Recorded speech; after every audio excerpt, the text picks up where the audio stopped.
السلام علیکم ورحمت الله وبرکاته. یو محترم ستنه کړی دی چې د چا پیسې د رشوت دي، د حرامو پیسې دي، یعنې د حرام کاروبار دا بیا په خیرات کې ورکوي. دا د شریعت له نظره څخه څنګه ده محترمه؟ د رسول الله صلی الله علیه وسلم بارک څخه روایت دی چې وایي لمونځ نه قبلیږي بیا له اودس به کوې، لمونځ بیا قبلیږي بیا یې په کوې، او صدقه نه قبلیږي بلکې د حلال مال څخه. سنن ترمذي جلد اول صفحه 3.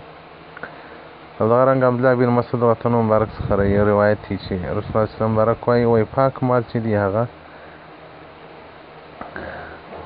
په پاک مال باندې ګناهونه مټاویږي، په خبیث مال باندې ګناهونه نه مټاویږي. مشکات المصابیح صفحه 242 باب الکسب و طلب الحلال.